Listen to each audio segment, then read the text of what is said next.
signal. Okay. Hello, everybody. Hello. Welcome. So we're gonna give everyone just a few minutes to like set up everything and like, just chill. So just stay put and feel free to get some snacks, maybe a notebook, take some notes as you check in, and feel free to stay and say how you're feeling today and how you're looking forward to learn today's event. And meanwhile, you're just gonna play some music, and if you guys can give us some suggestions, just drop it in the chat, and we'll try to listen to all of them. So yeah, just stay put. Thank you.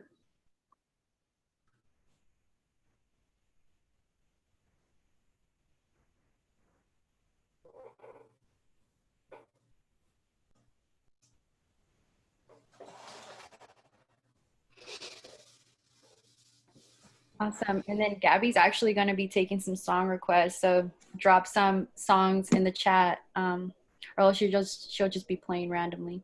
And if you have like your favorite song you want to listen to, drop it in.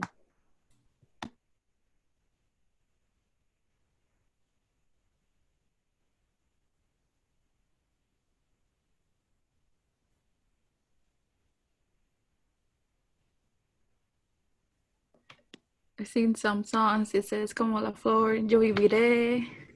It's your song too. Wow, so many. That's so cool. Okay, just gonna like give you a few minutes so she can set up the music and like just look at the songs.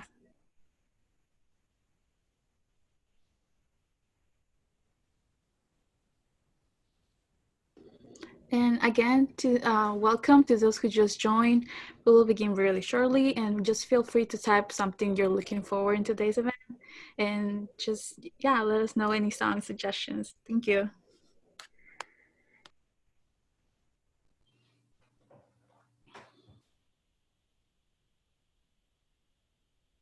Karina, do you just want me to play it? Yes, please. Okay. So this is Mano de Mujeres by Marta Gomez. And this one was requested by Miss Michelle.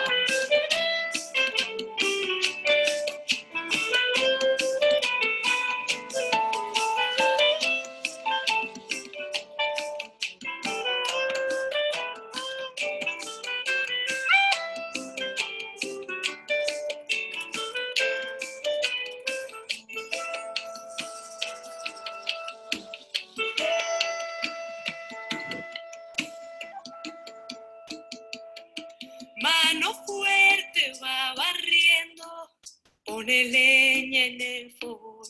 Mano firme cuando escribe una carta de amor. Manos que tejen haciendo nudos, manos que rezan, manos que dan, manos que piden algún futuro para no morir en soledad. Allá. Good pick, Michelle. I like this song. Mano vieja que trabaja, bailando el telar. Mano esclava va aprendiendo a bailar su libertad.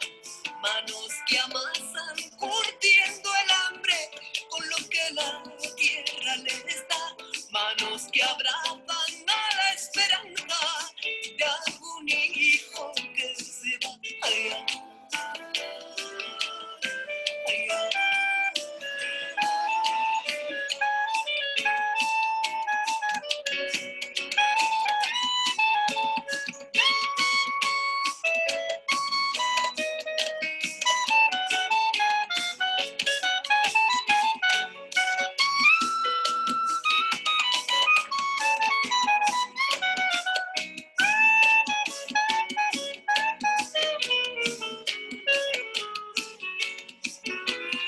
Manos de mujeres que han parido la verdad, manos de colores aplaudiendo algún cantar.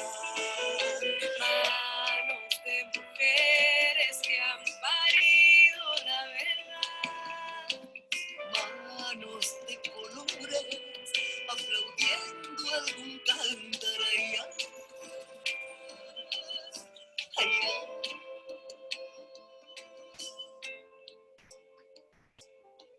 Mano fuerte va barriendo, pone leña en el fogón. Mano firme cuando escribe una carta de amor. Manos que tiemblan, manos que sudan, manos de tierra, maíz y sal. Manos que tocan dejando el alma, manos de sangre, de viento y mar. Manos que tiemblan, manos que sudan. Awesome. Okay, so it's 10:36 and we're going to go ahead and get started.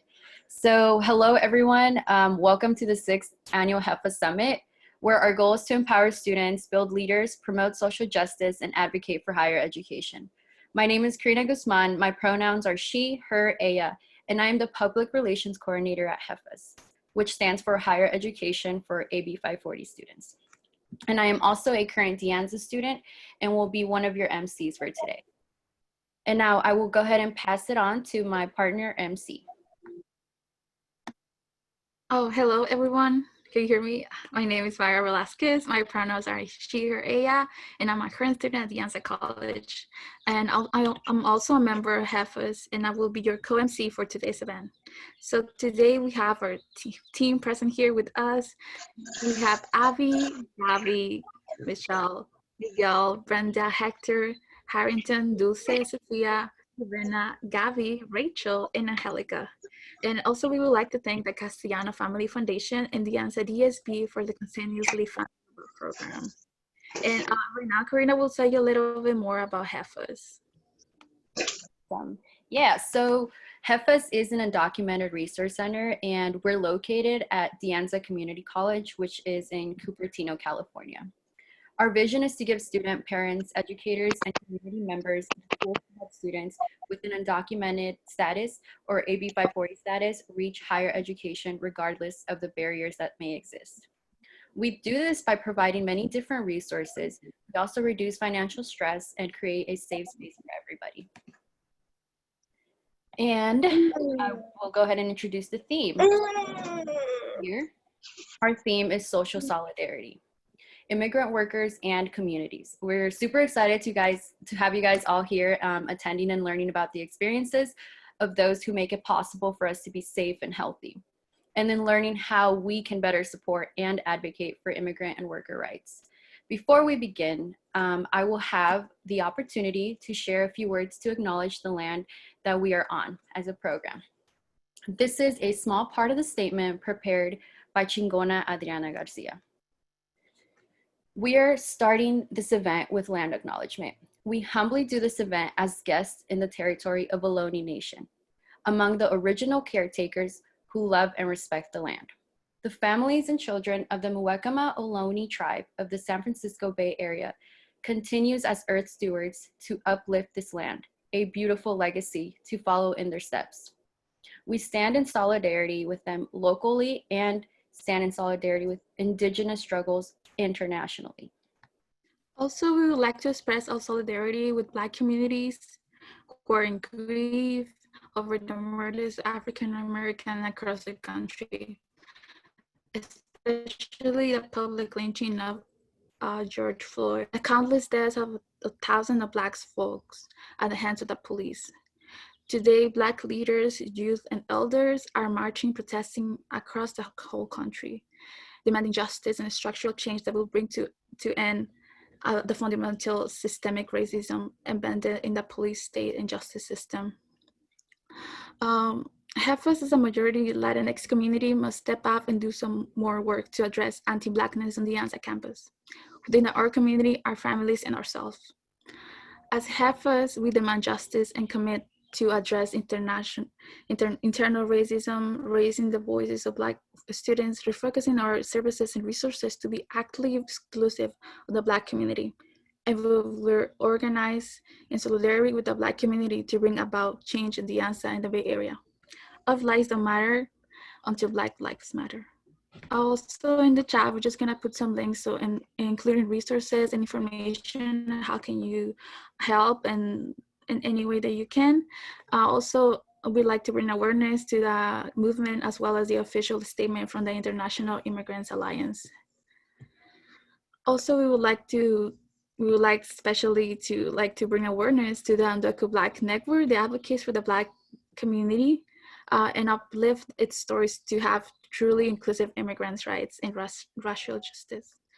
They advocate for the rights of Black undocumented individuals, provide healing spaces and community to those with intersecting identities. And please, you can donate if you can, and we're gonna have the link on the chat. Also, thank you for sharing this space with us. We want to continue to honor all the social justice movements that we're all part of through the event. So please share any resources and events that you think will be useful to the attendees.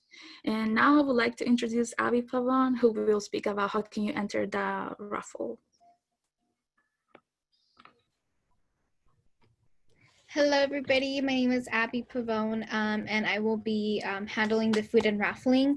So for those who opted to get any food, please stay tuned towards the end of the summit to see how you will be able to obtain that food, as well as with raffling. We will be doing raffling throughout the event. So if you post this through Instagram, you'd get picked at random and get an e-gift card of $20. So either Instagram or Facebook, the QR codes are right there to scan, and they will be on the chat as well. If you go ahead and interact within our workshops and with our keynote speakers, you will be able to get a planner or a pop socket as well. And the last chance to enter the raffling would be towards the end. We will be sending an email with our survey to let us know how we did and what we can improve on, and you will be picked at random to obtain a pop socket. Thank you. Awesome. Thank you, Abby. So yes, please stay tuned and stay towards the end to just find out many more ways to enter the raffle and win some of those goodies. So now we want to go ahead and share an overview of the agenda for the day. Up next, we're going to have our keynote speaker, followed by a break and the breakout rooms, where you will be able to select the workshop you will be able to attend. And we will end with the closing and some important announcements. I do want to go ahead and mention that there is a slight chance in the workshop schedule.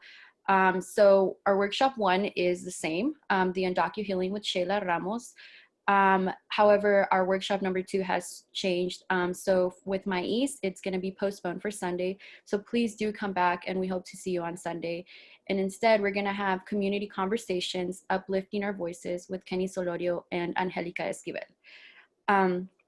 Yes, so if you have any questions during the keynote presentation and in the workshops, please do type it in the chat, which is located in the bottom middle of the screen. And Hector, one of our awesome volunteers, will go ahead and be monitoring the chat and ensuring that they are addressed towards the end.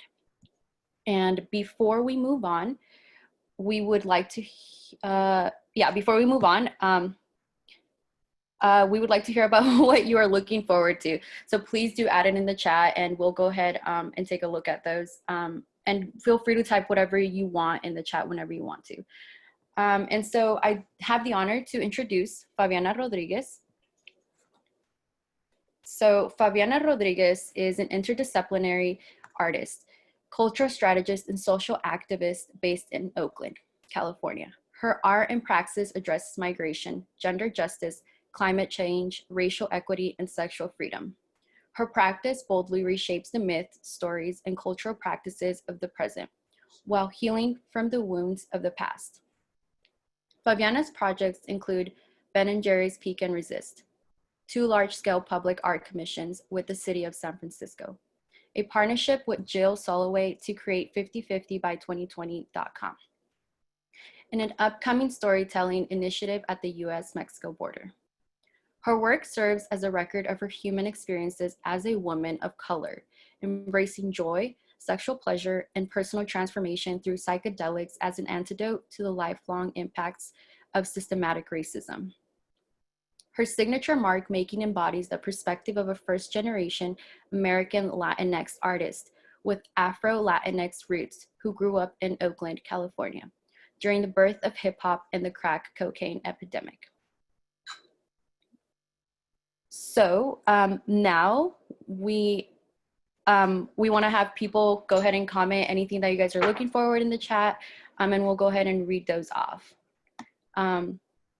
Let me see, where's the chat? Oh gosh, okay. Oh, long live international solidarity. Vidas afrodescendientes importan, yes. Oh, a raffle, yes, a raffle. I'm just reading that. Psychedelics.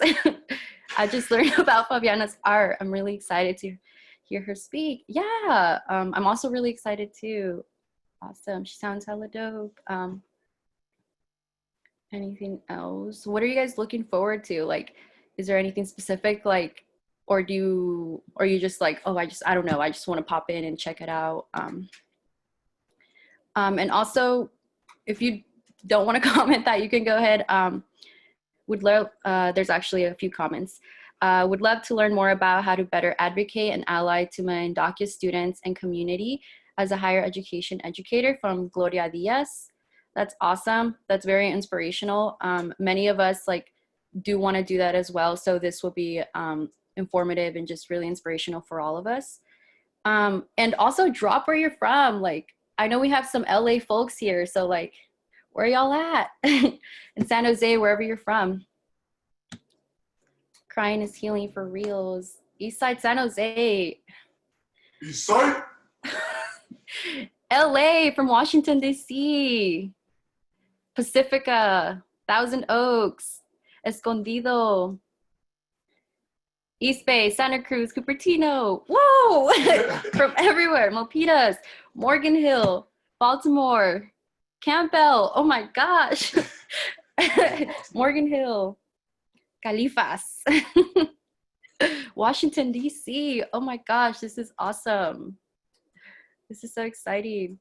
Yes. Oh, wow. We have a diverse group here. And then we have Edmundo. I'd love to hear Favianna speak to the need for transforming the culture as the basis for changing systems and structures. And he's Oakland in the house, he said. Okay. Awesome.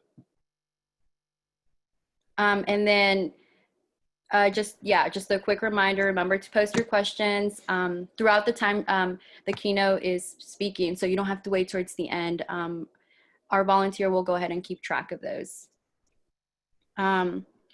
Leslie Salas, glad to be in the space, coming from Riverside, California, but from El Sereno, California. Looking forward to learn how to better support our undocumented students and educate my colleagues. Riverside, awesome. Oh my gosh, thank you guys for sharing all of that. This is super exciting. There's people from everywhere. That makes me really happy. Yeah, so keep commenting. And yeah, just make sure you keep or have your questions and just type it in the chat. So that being said, let's please welcome Favianna. Hello, everyone. Thank you so much for welcoming me. I'm very happy to be here. I'm happy to share my story and especially to share some strategies around how we can organize and how we can build cultural power. Again, my name is Favianna Rodriguez, and I am in Oakland, California, the city in which I was born and raised, the city where the Black Panther Party was formed, a movement that tremendously inspired me. And also a place where today some of the largest concentrations of COVID are in East Oakland. And I am the daughter of immigrants. My father was Afro-Peruano. My mom is from Peru as well. And just very happy to contribute what I can to support the movement against borders imposed by man, and to create a world in which we can all be truly free. So with that, I am going to start on a presentation. I'm an artist, and so much of the way that I talk about things is through art. I'm a storyteller, and I'm going to be sharing some frameworks that will be useful to you as organizers, as young people who want to make change. And I will also be sharing some stories and some things that inspire me currently. So 1 second. Great. Okay, so if people can give me the thumbs up if you see my full screen, great. So first is that culture is power.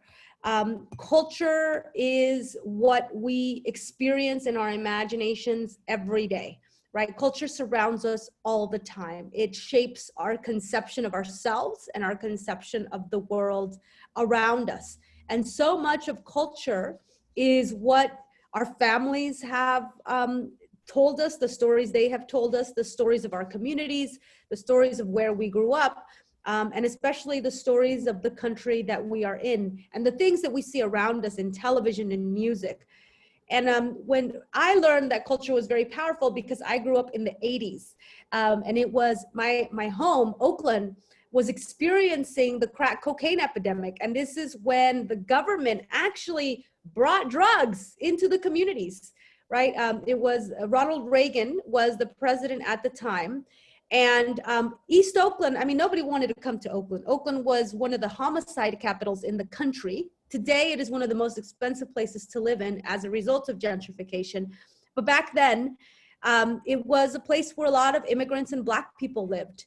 And it was neglected by the state, and there was a war on drugs, which meant that not only were drugs being brought into our community, but Reagan was talking about this narrative that said that Black and brown people needed to be locked up. And it was really, really hard to witness that. But my immigrant parents gave me the tools to express myself. I would be an artist, I would make art, and my parents would put it up all over my house. And so even though I grew up in a very hard circumstances around gang violence and around a lot of poverty and also just numbness, right? Because what the drugs did to our community was to numb our community. In addition to incarcerating our community, art was a way for me to find myself and to really escape into another world. And I was 16 years old when Proposition 187 got introduced. And I really want to talk about the history of anti-immigrant, the contemporary anti-immigrant movement, because I really think it's important for us to understand that in the 90s, early 90s, there was no wall. There was no militarized wall at the US-Mexico border. And that in 1990, in California, there was a census, right? Well, there was a census in the entire country, but in California, what the census said was that Latinos were gonna become a huge, huge part of the state. And that freaked out our white governor. And what happened is a few years later, you had Proposition 187, which was the first time that a state governor introduced a piece of anti-immigrant legislation at the state level. Because prior to that, you know, ICE was not ICE, it was INS. And prior to that, immigration law was largely a something that that was what the federal government did.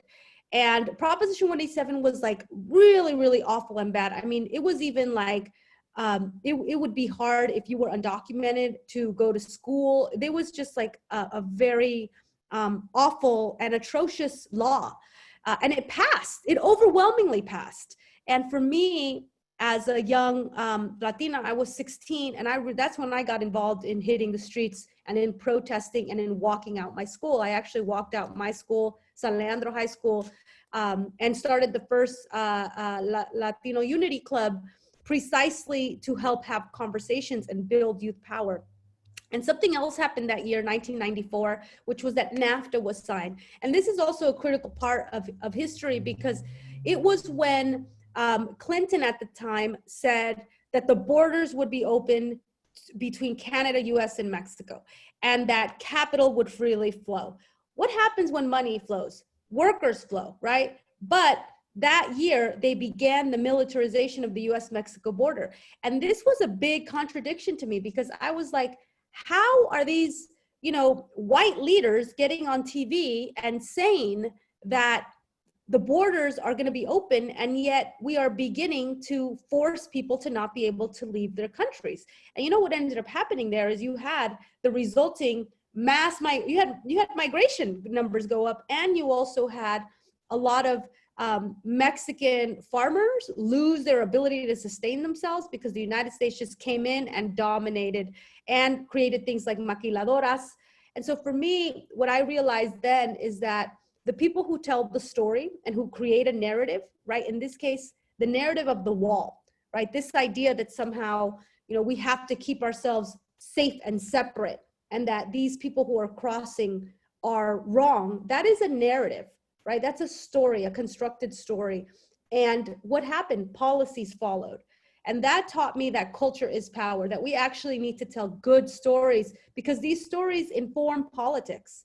And we still, to this day, Clinton was the first president who really got the cash out of that narrative. I mean, the millions that were spent on the wall, every single president after Clinton has juiced the narrative of the wall in order to get money and get big contracts out of it. And so one of the biggest things that we need to do in terms of cultural narratives is actually destroy this narrative of the wall, because it's really a dangerous narrative. And in reality, we don't need a wall. It not only is it bad for humans, it's actually also bad for animals, for indigenous tribes, and we just don't need it. And so that was in the 90s, that began my commitment to really be a part of the immigrant rights movement. And for years, I created this in 2012, but let me tell you what I did for the 10 years between that, right? From the late 90s to the mid 2000s is, I was making art about legalización. I was making art about hitting the streets and about, that a lot of the demands that the movement was saying. And I didn't realize that some of these demands were not okay, right? So the whole frame of we are not criminals, I remember using that. And then I was like, that's really not the way to talk about things, because in reality, we live in a police state. And so we can't talk about criminality as we are not criminals, because that also can be, it is a bit anti-Black, but it's also, our criminal justice system is fucked up in this country. And so we shouldn't be using those narratives. And so after, many years, I realized in 2012, well, first is I met the Dreamers in 2010, right? In 2010, when I saw how many undocumented people were coming out with their story, that to me was narrative change. That to me was a disruption in what we were listening to. And it was a very powerful way for Dreamers to claim their space, undocumented youth to say, enough, we don't need your DC politics. We're gonna take control of our story. And that is very, very important, because what it did was that 2 years later, Obama passed DACA, right? And I want to stress that Obama would not have passed DACA had it not been for young people coming out. And this is exactly why people like Harvey Milk, Harvey Milk, who was the city council member here in San Francisco, who got shot in the 60s for being gay, he said, come out, gay people, come out, tell your stories. Because when we tell our stories, we disrupt narratives. And so after working with the Trail of Dreams in 2010, which was the group of undocumented youth who went from Miami, they walked from Miami to DC. We would be walking through Georgia, through places like North Carolina, just some hard states in the South. And the way that they won was by telling their story. So a few years later, I created this butterfly. And I created this butterfly because I realized that we needed to tell stories that were about the world we want to live in, right? Because often as organizers and as people who care about social justice, a lot of times we're about the no borders, no deportations, right? No hate. But we also have to make work and create messages about the future, the imagination, because the most important thing is our yes. You know what? Our yes is migration is beautiful. We're all human beings. We're a part of nature. Nature ain't got no borders. The earth ain't got no borders.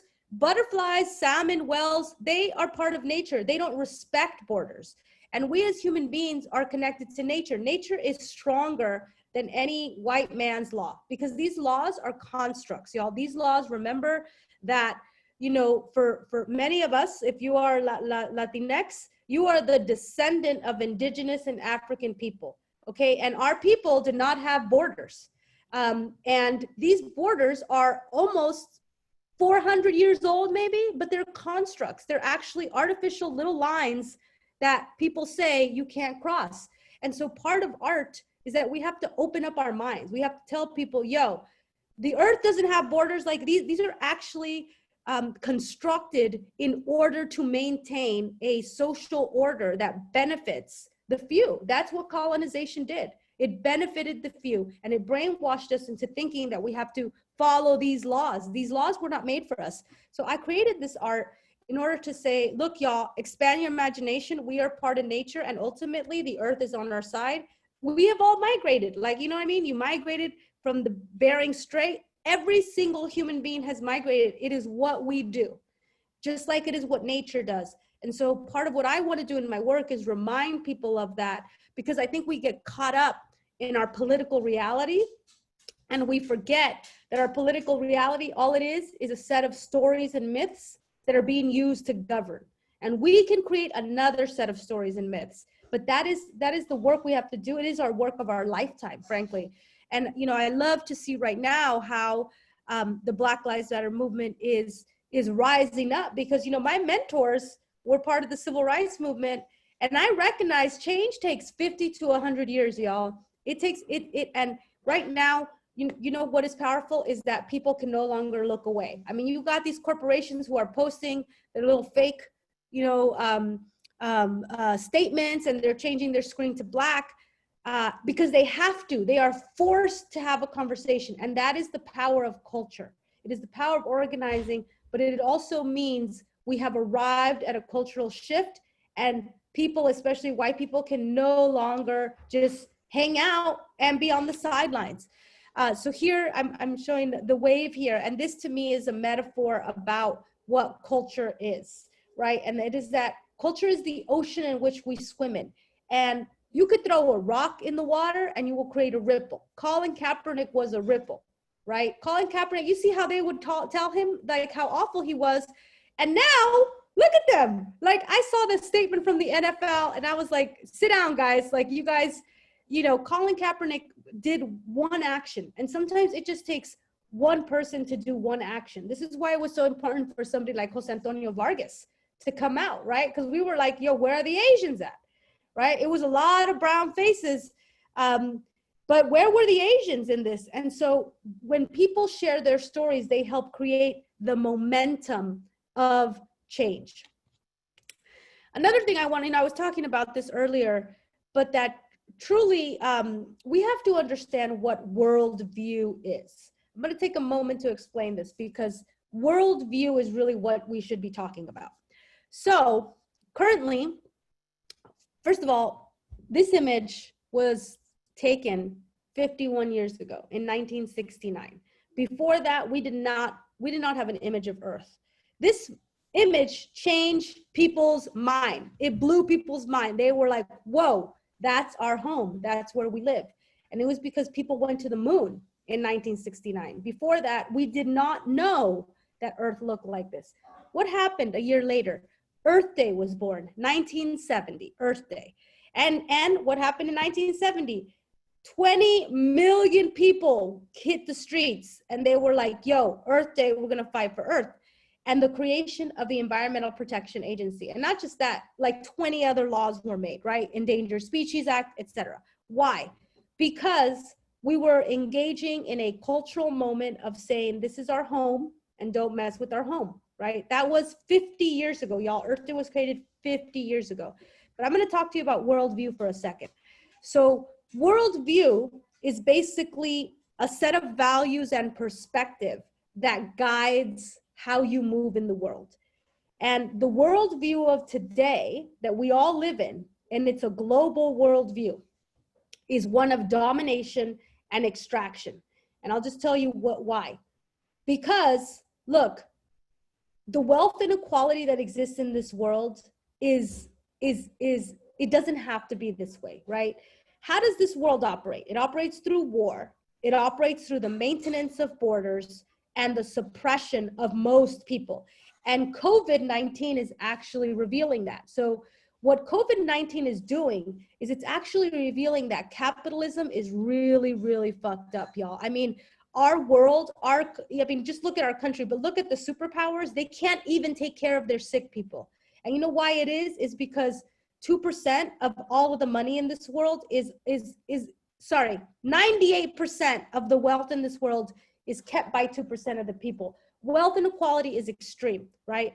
So what happens is that if you are a human in this world, you absolutely have to work. And most likely you're going to get exploited. You're going to work for cheap wages, right? It doesn't have to be like that, you guys. Like, it really doesn't. But our global order is one of domination. And why? Is because the colonizers actually came and they stole a lot of resources. There's a reason why some of your families are poor. It's not because they were meant to be poor. It's because there was generations before that came and took all the shit you had, all of it. They stole it. And then they forced you to work for free. They forced Black people to work for free. They wiped out indigenous people. Another thing, we're talking about a pandemic. The reason that the Spanish were able to colonize was because of a pandemic, right? They brought disease and they wiped out, almost wiped out the indigenous population. Why did slavery happen? Because the Spaniards were like, oh shit, we killed all the indigenous people. Who are we gonna get to work for free? Bring Africans, right? That's why slavery happened. It happened because already indigenous people were no longer able, because they were dying of smallpox and of disease. And so you had colonial powers go throughout the world, and they talk about looting. They looted from Africa. They took all the gold from here. They took everything they could for the crown. And it was the British, it was the Spanish, it was the Portuguese, and that happened around the world. That will not ever disappear until we do something about it. But the systems of today are systems in which we never got that back. Like, our ancestors never got back. I mean, to this day, this is why people talk about Black reparations. The reason that so many white people in this country are wealthy is because they stole, they stole so much labor. And so the world we live in makes that okay. They basically are like, oh, that's just how it is. That's just the economy, right? But we have to remember history, and we have to remember what would happen if indigenous people ran the world? What would happen if we actually lived in unison with the world instead of trying to kill our planet? Because that's what we've been doing, is killing the planet. What would happen if actually women were in charge, right? Because of patriarchy, the world is run by men. Unfortunately, that's the reality. Women are still oppressed at the global level, right? What would happen? And so what I would invite you guys to do is to imagine the world differently, because we need to move away from just thinking that this is the only way to live. It's not. There's enough in this world to support everyone. We don't have to have borders. We could live in a world in which all genders are treated equally. And we can live in a world in which we don't exploit the planet or the animals on it. And so for me, being an artist, for me, it's like imagining what that world looks like, right? And that world might be 100 years away, but remember, the system we are in right now is 500 years old, but it's now falling apart. The pandemic started it, and now people are like, fuck this. We don't want to live in this world, right? And so when you think about what you care about, think about what is the worldview you want, right? A world in which borders don't exist, a world in which, honestly, I mean, our gente is exploited, y'all. Hella exploited, overwhelmingly exploited. They're in the slaughterhouses, they're picking food. Who said that picking food is a low-wage job? Who said that? That's a narrative. I mean, growing food right now is like the core thing we need, and yet somebody thinks that is like cheap labor, whereas sitting on your desk all day looking at a screen with a lot of lights is considered a more prestigious form of labor. Those are all constructs that we have to question, and we have to say, actually, the people we call essential workers, they should be getting paid a lot more. They should not be getting minimum wage. And so that's what we need to question, is worldview. And that means that we connect our fights. That means that just like we care about immigrant rights, we care about Black liberation, we care about the environment. You know that Latinos, 70% of Latinos care about the environment, right? It's environmentalism is not a white thing. We care about our planet, and we have to be able to connect the dots, because guess what? The reason we're in a crisis is because, like, you know that it is so true. White people are causing climate change because white people are using 17 times more energy. They have their second home that they travel to. And it's not like our abuelitas are causing climate change. They're not. They're telling you to turn off the lights. They're reusing stuff. It is actually white people. And there's a whole study on this. If you don't believe me, it says that white people are creating pollution and brown and Black people are getting sick from it. And it's true. In my neighborhood, East Oakland, not only did I grow up with drugs, there was pollution. Because why was there pollution?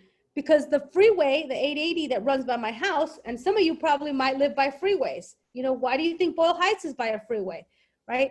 When we live by a freeway, what it means is that we are breathing in the emissions from the trucks. So I know that some of y'all are from the Bay Area. So the 880 freeway has some of the highest emissions on the West Coast, okay? And do you notice that there's no trucks on the 580 freeway? I don't know if you all noticed that, but do you know why? It's because the white neighbors organized and they said, no trucks, we don't want the pollution. So what does that mean? That means that East Oakland and West Oakland, we are absorbing a disproportionate amount of the dirty air that is transporting the goods. And you know, we don't get, it's not like we're getting paid for that. We're getting sicker. This is why asthma is a huge problem. Meanwhile, our gente is out there breathing pesticides. We actually live less. We live less. And white people in the Oakland Hills, just so you know, they live 10 years longer than people in my hood, which is the barrio. That is environmental racism. And so that is why, as an artist, I really seek to make intersectional art, because I am like, look, it's not just about our status, our migration status. It's about the air we breathe, the food we eat. You know that Latinos and Black people are disproportionately affected by food-related diseases. Why? Because in our barrio, all we have is fast food and some tacos, right? But guess what? We're eating the same kind of food that slaves were eating. We're eating, it's the same thing. The same shit that happened in indigenous culture happened in Black culture, which is that we were fed the worst shit.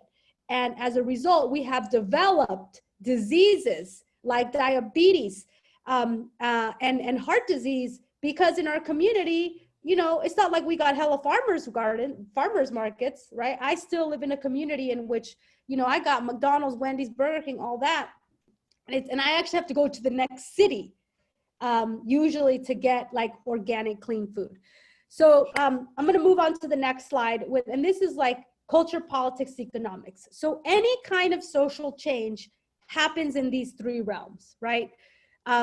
So culture, politics, economics. Anything that changes in the world happens in one of these. And I'll give you an example, right? 2012, the Sandy Hook shooting. I don't know if you all remember, Sandy Hook was when there was a shooter that went in and shot up an elementary school and killed a lot of children. That was in 2012. Okay, at that point, a lot of Americans were just like, yo, what the fuck? Like, we need gun reform. And culturally, in this country, you had a shift. You had a lot more people saying, we need to have gun reform. Politically, did anything change? No, the NRA was too powerful. In the economic sector, you know, Walmart, Dick's Sporting Goods, they could have done something. They sell a lot of guns. Did they do anything? No, they didn't. Let's fast forward to February, Valentine's Day, 2018, right? Stone and Douglas High School in Florida. What happened is that you had a shooting on Valentine's Day, and the youth who were telling the story were youth who had been trained in drama and journalism, right? And the youth were like, basically, give me the mic, we're gonna tell our story. And they did. Within 2 weeks, Dick's Sporting Goods changed its policy on guns within 2 weeks. And now Walmart has entirely changed its policy on guns. They're basically like, yo, guns are fucked up. The government needs to do something about it. Like, it's bad. Walmart said that. They were hella silent in 2012. 6 years later, because young people basically organized to get their story out, and they were unapologetic, y'all. They were just like, adults, you know, what the fuck? Come on, adults. And they actually organized a March for Our Lives candidates. And they were like, yo, if you get money from the NRA, we're coming after you, bro. We're coming after you. And they did. And that is how change happens. That culture created the conditions for change. I mean, another example is Me Too, right? Me Too was born in late 2017. Why? Because an artist, Alyssa Milano, retweeted the hashtag Me Too. Because Tarana Burke, who created Me Too, she's right there in the center, she had created Me Too years ago, but it had not really taken off until an artist, right, in the cultural space actually said something. And then what happened? People started sharing their stories. It started with one story, Rose McGowan, who was like, Harvey Weinstein assaulted me. And for a little bit you had silence, but then you had all the stories come out. And then before you know it, so many women in Hollywood were coming out. And now Me Too is a huge movement. And but let's look at this again. Me Too is a cultural movement because people are sharing their stories.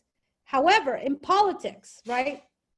Politics has not changed because you still have Kavanaugh in the Supreme Court. Kavanaugh, who was, Dr. Christine Blasey Ford spoke out about how he assaulted her, and he's still in power, right? So politics moves very slowly. Politics is the last thing to change. However, economics-wise, a lot of guys lost their job, whether it's on the Food Network or on these news channels. They lost their job and they will continue to lose their job, right? So the culture shifted and it forced other things to shift. But you have to remember that politics is the last thing to turn. Why? Because politics is 80% white dudes and they are in another worldview. Their worldview is like, oh, these are just good old boys. They just did a mistake years ago. That's the view they're in, you know? And in the same way that they're like, oh, it's like, you know, it's this is just like a mistake. It's the same thing about, well, these immigrants, they just have to wait in line. And it's also like, oil ain't so bad. Let's just keep extracting. It's good for the economy. It's these old ass white guys and some white women who are stuck in another narrative. So I just really want you guys to know that we have to change the culture. We are changing the culture. This is why we need the stories of undocumented people. We need to hear your stories, your experiences, because slowly you will create the conditions for political change. But political change is going to happen very, very slow. It takes 10 to 15 years for change to happen, right? I mean, even, you know, Trump, as much as I hate him, even he couldn't even say anything about undocumented youth because the culture has changed so much, and that people are just like, you know, we have actually changed the narrative, and that means that certain things can fly and certain things can't. I mean, we definitely have a long way to go, but you know, it's happening. And you know, I like to think of stories like stars, right? So I told you about, you know, Rose McGowan. But then other people started coming out, Salma Hayek, other actresses, Natalie Portman, and stories are like stars that illuminate the sky. And when you have the same story that happens over and over again, then you begin to see a pattern. You begin to see a constellation. This is actually what we've just experienced, right? So you had the death of Breonna Taylor, right? But before that, we had Oscar Grant, we had Sandra Bland, Mike Brown, and these were all stories, and we began to see a pattern. I mean, honestly, I knew police brutality existed since I was a kid, but it wasn't getting filmed, right? It wasn't until it started getting filmed that people, actually mostly white people, were saying, oh my God, what's happening, right? But so when you form a constellation, people can no longer ignore it. And that's what's happening right now. People can't ignore the fact that the police are corrupt. And finally, we're able to say the police are actually an evolution of slave catchers, right? Why? Because you have Ava DuVernay, an artist, make a film called 13 that explains it. This is why we need culture, y'all, because people, even though Ava DuVernay's 13 was done back in the day, people are barely watching it now. It's like one of the most watched things now, but it's because there's been a conversation that has been forced that's basically like, no, you can no longer look away, right? And so when you have stories get together, they create powerful constellations that you can't ignore. They become so bright that you're like, oh shit, it's not just one woman getting harassed or one person getting harassed. It's a whole society. It's a whole school. It's like a whole department. Like these fools are doing a cover up, right? It's a whole system. And that's what we have to understand, is that we have to expose the system, and we can do that through our stories. And I'm running out of time, so I'm actually gonna, let's see. Yeah, I'm gonna talk about some examples that have inspired my work.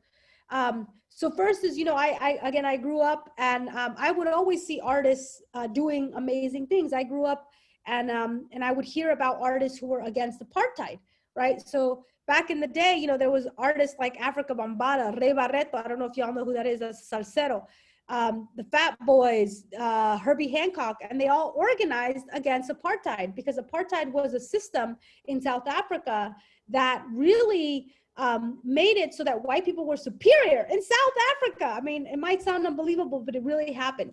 And so there was a boycott, and there was artists who were like, nope, we're gonna organize against apartheid. And similarly, you know, the Black Panthers helped create something called Black Power. And that's when you had, you know, Black people, especially Black women, were wearing their fros. It was like, yeah, we are going to be proud of our Blackness. And that created a whole movement. I mean, today, even, you could feel the remnants of Black Power. And then, of course, silence equals death. You know, the pink triangle didn't just like pop up. It was actually created, right? People, it took artists to claim it. You know, you had artists like Keith Haring, Basquiat, all these artists, artists against AIDS. I mean, ACT UP, right? These were artists who were making art that were really bringing attention to the AIDS crisis, and who were saying enough is enough. And those are the kinds of artists that inspired me. And, you know, today, when we talk about COVID, I'm really proud of my fellow artists who have been creating art about what is needed, right? Everything from Free Them All to Don't Pay Rent, Don't Pay Bills. And this third piece of art, which is done by an undocumented artist, Julio Salgado, who I work with very closely. Julio is an undocumented queer artist. You know, he's talking about the power of essential workers, that essential workers keep us safe. And so artists are so needed. Those of you who are artists, whether you're a musician or a poet or a visual artist, we need your stories. We need your work, because people need to be inspired. And I'll actually go back to one slide, this one, is that I know that a lot of times we're like, let's take action, right? Let's go march. Let's write to the chancellor, or let's write to, you know, the city council. Let's go do a sit-in. But we also need ideas, right? We don't, action often is a fight, right? You're fighting against the system, but you can't always fight. You also need to just be, right? You need to be your full, powerful self. And that means we need new ideas. Like, you know, where are, like, you know, the romantic comedies that feature undocumented people? You know, undocumented people should not just be seen in relation to a law. You know, we need to see the full humanity and full experience of what it means to be undocumented, which honestly, like, papers is only one part of your life. Like, there's actually so much other parts of your life that you can tell a story about. And this is why I love the work of Julio Salgado, is because he talks about, you know, like, getting high, going out, having sex, like going to the club, like everyday things. And that's what we need, because we need ways to relate to our humanity, not just to our oppression. You have to also imagine your liberation, right? And what does that look like? And so I invite all of you to make stories that go beyond your status. Like, make stories about, you know, your love life. Like, you know, what inspires you? Like, do you want to be an astronaut? Like, what do you want? Like, imagine the future in a way that has no bounds, right? Because those are the kinds of ideas we need, and not just about action. Of course we need, you know, defend DACA poster. Of course we need that. But we also need to know, your human stories, because those ideas are going to set the stage for true liberation. So I'm running out of time here, but the last thing I want to show is I just helped create a guide, and it's called the COVID-19 strategy activation guide, and there's the bit.ly where you all can download it. But what this is that my organization, the Center for Cultural Power, is that right now in times of pandemic, y'all, we're not going back. Like, there's no going back. Like, I mean, this pandemic is here to stay. I don't know if you all know, but like, you know, the United States is the only country not cooperating on an international vaccine. Like, the whole world is collaborating on a vaccine except the United States. And even if there is a vaccine, like, it's going to take years for people to get vaccinated. It's going to, like, this is our new reality, y'all. So this is also the end of the old world order. Like, capitalism is going to fall apart. I mean, you see these fools, they're saying, go back to work, just go back to work. How do they say that when it's mostly Black and Latino people dying? You know that it's mostly Black and Latino people dying in places in the whole country, but especially on the coasts. And you know, in these slaughterhouses, I mean, this is why I'm a vegan, y'all. And I really encourage you, is if you care about immigrants and if you're Latinx, you should probably stop eating meat, because the slaughterhouses are all our people. And they are, the rates of infection right now, Tyson Foods, 550 cases. In LA, in Vernon, 300 cases. These are all, like, they're being treated as disposable in the name of meat, and we don't need meat. We don't need it. Not just that, they're getting underpaid. Right now, if you look at the states that have the highest rates of COVID, it's because the slaughterhouses, and guess who's in there? It's all immigrants, most of them undocumented. This is why we have to draw the connections, y'all. Is like, you know, I don't eat meat because I'm an environmentalist, but I also believe that before it was immigrants, it was Black people who were being forced to work in slaughterhouses, and now it's our gente. And we have to, this is an industry that doesn't give a fuck about us or about animals.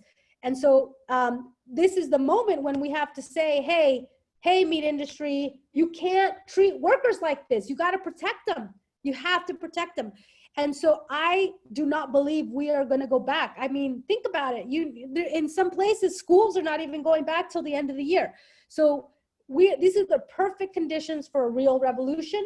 And so this guide talks about everything from immigration to climate to gender justice. And I encourage you to look at it because it also helps narrative development. And finally, y'all, is that we need to see the world through your eyes. We need to, if you create art, create stories, music, tell us, explain to us what's it like to live in your shoes. That's what the kind of work that we need, because otherwise we're literally seeing the world through the eyes of white guys.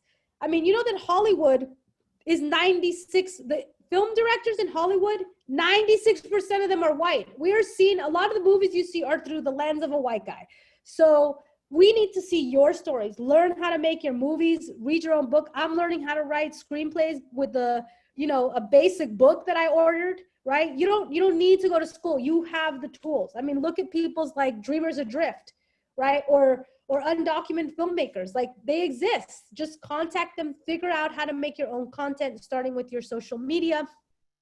So thank you so much, everybody. I hope that was inspiring to you and that you have some tools and frameworks.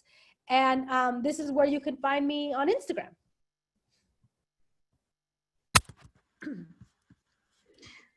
Thank you, Favianna. That was such an amazing presentation. I was just gonna tell you that I understand everything you just said. Like it makes sense. It makes completely, absolutely sense. And can we get some snaps and reactions from Favianna, please? Oh, thank you. Oh, awesome. Yeah. Yeah. Thank you. Thank you for blessing our communities, like with your art, with your activism, everything. Your amazing words. Thank you. You have inspired many of us. The chat was on fire. Everyone just like reactions was crazy. So thanks again for interacting with Favianna and each other in the chat. And since you mentioned Julio Salgado, he will be presenting on Queer Now at the conference at 1:15, and we will share the link on the chat. So so you guys know, and you can maybe go look at it too. So now we have time for questions, and we have a couple of questions, but if you still haven't typed out your questions, we just get through as many as we can. And now I will hand it off to Hector so he can read some of the questions that people posted in the chat. Yes, hi, my name is Hector, and the first question I found was from Angelica, and she asked, how can we envision the world we want to live when our communities are constantly under attack? Yes. So I think this is a question I get a lot, and our communities have been and will be under attack for probably for our entire lifetime. I mean, we are very resilient people. I mean, our indigenous ancestors were forced to work. They were forced into another religion. A lot of them lost their land and their way of life, and they were forced to do a lot of things. And you know, there was awful histories that happened on this land, and including our Black ancestors as well. And despite that, we are resilient people. So we, in our DNA, is to be resilient. And I really believe that we have to be the generation to heal our trauma. And I think that when we are experiencing ongoing oppression from the system, it is meant to break you. It is meant to make you sick. That is what it's designed for. And so you all really have to have strategies to recenter yourself. And that means creating things about the world you want to see, because otherwise we are actually not creating healing mechanisms for ourselves, but also for the next generation. And we have to heal, and that means healing the anti-Blackness in our community, healing the anti-indigeneity, because you know that people also don't want to be indigenous. And they actually, there's a lie. It's called the lie of mestizaje, which is basically like erased all of our histories and made us align with the Spanish and thinking we're mestizos and shit, but we actually had no rights. We still, actually in so many parts of our countries, it is light-skinned people who are running the show. And actually, like, they're working in collaboration with the United States. This is why you have narco violence in Mexico. And so I believe that we have to heal, undo our trauma, and that means we have to be serious about our joy and our pleasure. This is actually why I'm a pleasure activist. And, you know, despite growing up in a culture that, I mean, I grew up in a Catholic culture where they were like, don't have sex, don't get pregnant. And guess what happens in my third year of college? I get pregnant. And that's because I didn't really know how to advocate for myself. I had an abortion, and I speak out about, it's very important, the right to abortion. It's a lie that actually Latinos don't support abortion. Most Latinos, 74%, believe that abortion is needed, and they support it. And while they might morally have some issues, they still believe that it has to be accessible. And so, you know, for me, it took me a long time. I'm 42 now, but when I was 25, I finally was like, you know what? I don't need to hate my body. I don't need to hate my genitals. And so I started learning how to masturbate. And so a lot of the work that I do is actually around pleasure activism. I talk to people. I'm like, yo, buy a sex toy, go out into the wilderness, take care of yourself, because the system only wants to extract your labor. And unfortunately, growing up in an immigrant community, you know what my mom would tell me? She would be like, descansa cuando estás muerta. You know, duerme cuando ya estás muerta. You know, or she would be like, she would just be like, hay que trabajar, ponte ocupada. You know, I couldn't even fucking sleep in. She would be like, limpia la casa. And now I have a lot of issues because I'm a hyper productive adult, and I'm just like, oh my God, I never know how to rest. And so I've had to unteach that. My parents would both have 2 jobs, right? And they were like always hustling. And what that did is my dad died of cancer young. And so I think that our bodies are the most our bodies and our mind are the most powerful thing we have. And we have to invest in our joy and in our mental well-being, because otherwise we're just going to become cogs in the system, right? And so this is why you have to do both, because you're a human being. You are not put on this earth to suffer or to work. You are actually, I mean, the earth did not make you to suffer or to work. It made you to enjoy your life. And that means to prioritize your pleasure while also doing your part to make sure our people are free. chancla politics. That's funny. Yeah, also my pleasure activism, my art is in that book. I have a lot of art about pleasure and it's in that book.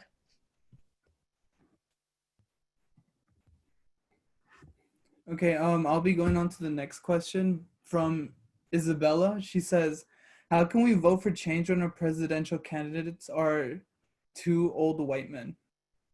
Yes, okay, cool. And I think somebody also asked the question of why do I use the word white? We live in a world of white supremacy. We can't deny that. We can't not say that. White men have a really disproportionate amount of power, and so do white women. I mean, actually, so much of our current politic is a return to white supremacy and nativist violence. And when we say white, that also includes the affinity that we see on Univision and Telemundo, where you see tons of light-skinned people. Our people do not look like that. Whiteness is ultimately a desire to be aligned with a particular kind of passable look. And white people benefit from that. White supremacy is real. We cannot deny it. And so I will name whiteness as much as possible. And so the question was, I'm sorry, I forgot the question. Oh, yes. Who do we have in? Okay, so first of all, as somebody who was born here, I take very seriously my responsibility to vote. And I believe that our electoral system is purposefully built against us. I actually think it's a system that doesn't work. And even then, when you do elect people, you got to stay on them because of corporate contributions. Before you know it, they're getting money from pharmaceutical companies or from Monsanto. I mean, how many Latino elected officials get money from big oil? And I'm just like, I don't care if you're brown. If you're on the side of green and you're exploiting our earth, I'm gonna vote you out, right? Or how many Latinos get money from guns, big oil, pharmaceuticals, bioengineering. So I really believe that in this situation, I am not excited about either candidate. I recognize we have to get Trump out, so I will do what I have to do. But to me, voting is actually about local power, because I do want to see more Ayanna Presleys. I definitely want to see more AOCs, right? I want to see more women of color elected, and that is going to happen at the local level. So that's why I am going to be involved in electoral organizing this year. I really hope we have an election, y'all, because I think I am scared about what could happen. I think, yeah, I mean, you all saw the Russian intervention in our election last year, but these things are real. These are real concerns now. So I believe that it's important to get activated in order to build local and state power and get our people in there. Yeah, thank you. We have time for 2 more questions, but if you guys have any more questions after the Q&A, feel free to contact Favianna about it, and we'll be open to that. Okay, so the next question is from Christian, who says, how do we change the mentality of people contributing to systemic racism? How do we change it? We have to educate them and we have to talk to them. So I live in an all Latinx neighborhood. It's all raza up in here. And these are generations of raza. I mean, it's like on the weekends, I'm just like, damn, it's like banda groups up in my hood. And I am creating signs this weekend that says Las vidas negras importan and menos dinero para la policía, to start talking to my neighbors, because honestly, like I hear the shit, right? I hear it. And even though we're in East Oakland and we have suffered a lot as a Latinx community, there's no excuse for it. And so I start with my art is really speaking a lot of times to Latinx people. We have to do the work of disrupting these narratives. That means that when I put a sign that says Las vidas negras importan out on my front yard, or I put a sign that says no más policía, obviously I'm gonna hear a lot. And those are the opportunities to talk to my neighbors and say, you guys, like, we don't need the police. We don't need the police to be taking half of our budget, half of our city budget, right? We need to defund them. and also working on it with our families, you know. So my father was an Afro-Peruvian man, and literally his nickname was Negro. He would be called that. And my mom, who's a light-skinned person, I am now having conversations with her about this, right? About how, you know, our negritude was just erased and nobody talked about it. Like we did in my family, nobody talked about it. And even though my father and my grandmother and all his side are very proud Afro-Peruvians, it's only cool to be an Afro-Peruvian when you're dancing or when you're eating, but what about everyday circumstances? And so I think also, you know, I'm watching movies with my mom, with my family, we're having conversations, but it's definitely hard. I actually feel like the work that has to be done in our communities is a long path, long road ahead of us. And we need things for our families. Like we need stuff in Spanish. So make your videos, you know, I mean, I've been seeing a lot of stuff on TikTok now. So we need your voices. Like we need you guys to talk to, you know, we gotta go get our cousins, basically.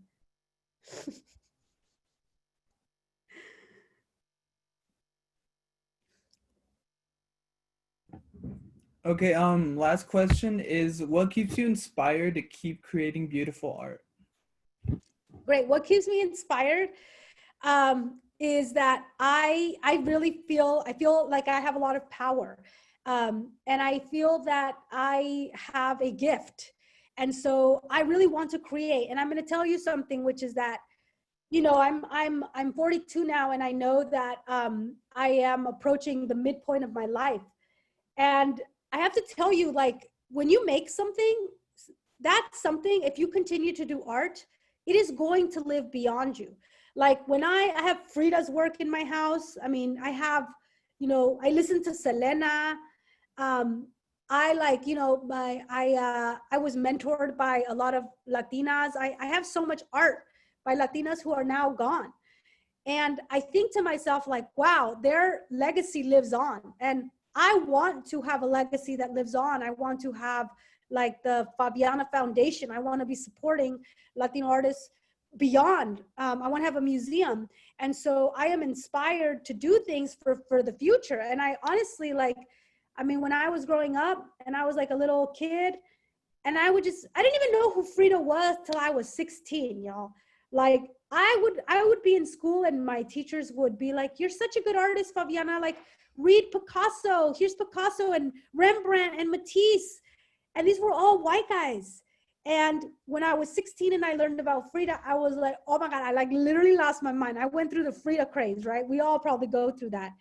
And I feel like there's still a lot of children like that. Like there's still a lot of children who go to museums. You know, museums are 85% white male art, 85%. And so here we have our little beautiful children, Latinx kids, going, and they don't see themselves in the movies. You know, you barely see yourself in Dora. And I really want to make art for them because I feel like, you know, sometimes I feel like we have a lot of possibility with young people. That's why I love talking to y'all, because you all actually still really believe in the capacity to change. And I really think you have to believe in yourself. You have to believe in your power, and that you are going to make a contribution that is going to live beyond you, right? And that is a serious, if we are serious about getting our people free, and I mean free of the mind too, we have to be committed, but we can do this work in a fun way, right? Like this is why, you know, like my piece back there, I don't know if you could see it. It says orgasm, that one. This is why I make art. I make art for joy. I don't make art to be sad. I mean, I make art because I'm mad, yes, but I also make art to be joyful. And that's what inspires me, is that I believe that we need to heal. It is like, you know, I feel like when I go to the woods, I'm talking to our ancestors. Like, and honestly, you know, when I do medicine, when I do the sacred medicine, I am in touch with our ancestors. And I think, you know, just open up, go to the woods, connect, and really try to tap in and being like, what can I do to contribute to this world and contribute to the freedom of my people? Because when you do that, it will really, really help you to keep moving and being committed despite what's happening in our reality.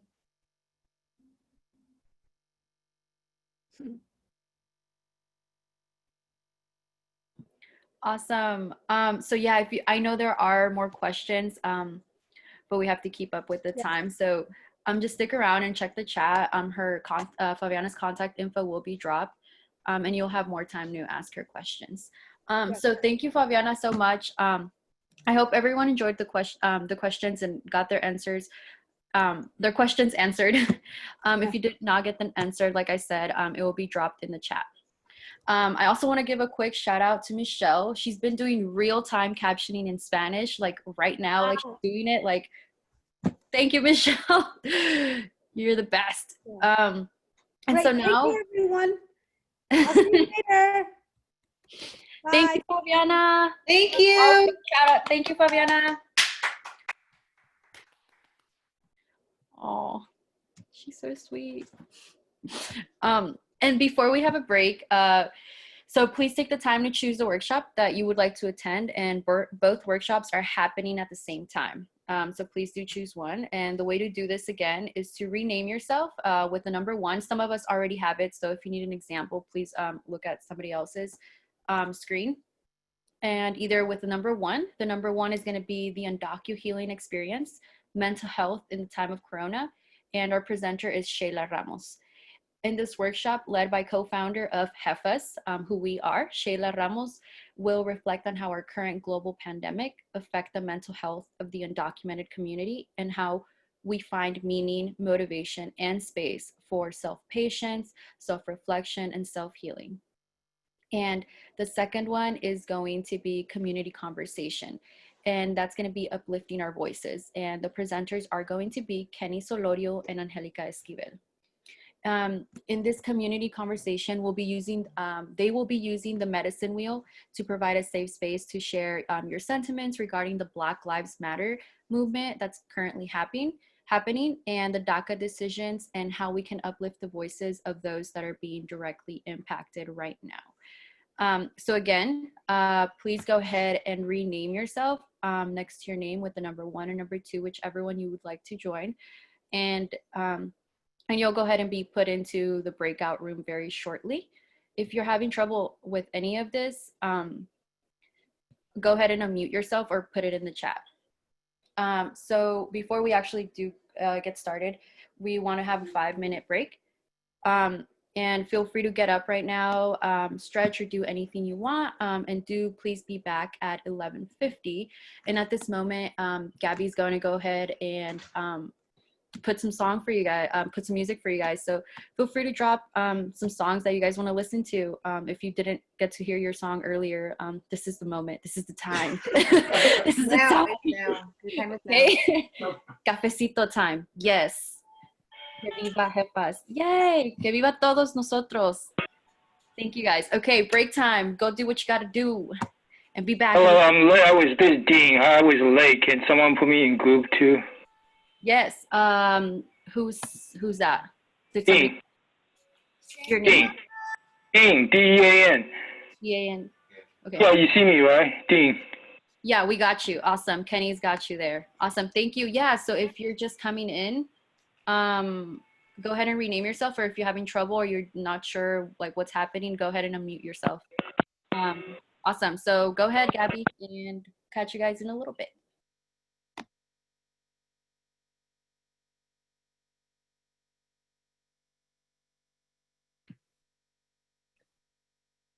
Si no quieres, pero no me falles, me duele. No exagero cuando te digo, pero no me falles, me duele. No exagero cuando, no exagero cuando. Eso que tú haces. You guys are not familiar with my DJ style. I will switch every 1 minute.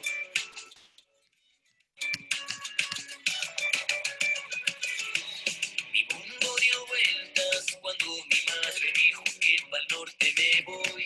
Yo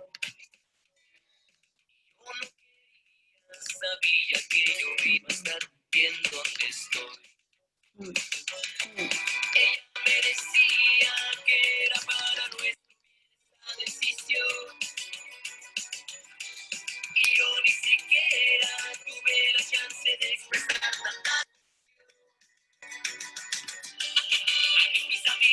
Ooh, I like this one.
Oh, hi guys. Okay, so welcome back again from the little break. I hope all you went to do a little snack, maybe some water. So we're gonna begin now. So please rename yourself if you haven't do so already by either typing number 1 or number 2 next to your name, and you will be invited to the break room shortly. Please accept the invitation once you receive it. Thank you. Okay. Yeah. Welcome back.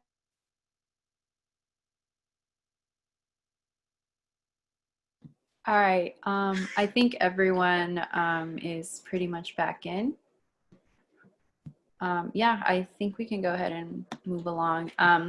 So welcome back, everybody. We are running a little late, but we have some announcements real quick, so please do stick around.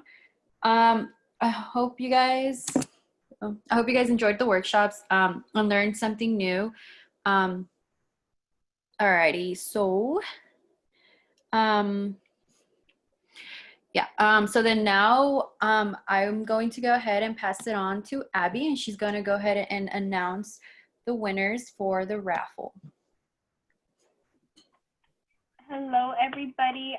So we didn't have a lot of entries for the social media, but we did have 3. So we will be messaging you directly on Instagram. So the first winner, it was Francesca. So thank you for posting. And the other one, I believe it's Itzel. And the third one is Sheila. So we'll go ahead and be sending that out to you. And for Q&A, thank you all for interacting. And the winners are here: Isabella, Christian, Arundhati, Gabriela, Maddie, Daisy Garcia, and Brenda. So if you can message me directly through the chat, and I'll go ahead and get that, so your prizes to you, and make sure that for another chance to win, to please fill out the survey after the summit.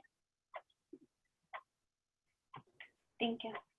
Awesome. Thank you, Abby, and congrats to the winners. Yeah, please go ahead and pass your information to Abby on the chat. So we're also going to be sending post surveys. So please do fill those out. It will help us see what worked and what needs some improvement for next year's summit. We will also be sending this recording of this webinar to you. And the first workshop was recorded, but not the second one, just because it was an open space and we don't want to expose anybody. So we'll just be doing the keynote, like the very beginning keynote, and workshop number 1. Feel free to share this with anybody you may know, and check out our YouTube video.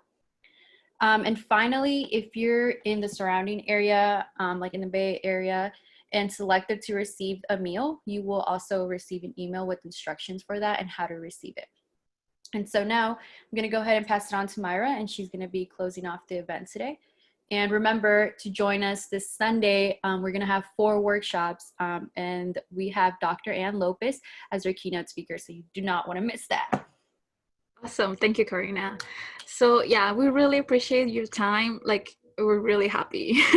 So we have some final announcements to make before we're like done with this part. So don't forget to follow us on the HEFAS website and social media, and all the links will be posted in the chat. So HEFAS, by the way, HEFAS is hiring. So if you're a DeAnza student, next year, please check out the internship application. It's due June 15th.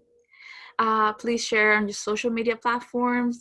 We're looking for individuals who are passionate about empowering students, building leadership skills, advocating for higher education, and you could be the one organizing this event next year. So if you really like it, you can just check it out. Thank you.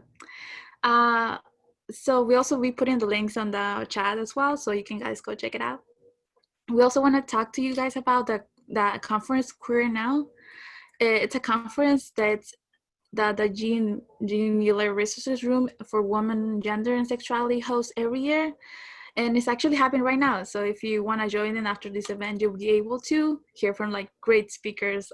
Like it's incredible. So the Zoom link also will be in the chat. So just like look it up in the chat below. And also don't forget, again, join us for Sunday. Please, there will be 4 amazing workshops to look forward to. So please do come. And yeah, thank you. Awesome. So yeah, if you guys want to see Julio Salgado, go ahead and join the next workshop or webinar after this. And that's gonna be it. Just remember, join us Sunday. We'll have another amazing keynote speaker, like I said, Ann Lopez. She's the executive director of Center for Farm Worker Families. And then the workshops are also posted on this slide. So we have 4 of them. We're gonna go ahead and send those out as well. So please stay tuned and take a look at those. Yeah, so thank you so much, you guys, for staying with us until the end. We'll stay on for a few more minutes. So if you have any general questions for HEFAS or just any questions in general, like how you can contact our keynote or our workshop presenters, do stick around and ask us. Again, please check the chat for ways to help out the Black community. It's very important right now, and make sure that you are helping out in one way or another, whether that's through protesting or signing petitions. Everything matters and everything helps, and every one of us counts. So remember to do that. And that's it, folks. Thank you everyone for attending, and you are free to go. And see you guys Sunday. Thank you so much. And thank you to all the organizers and everybody who's helped make this possible. Yeah.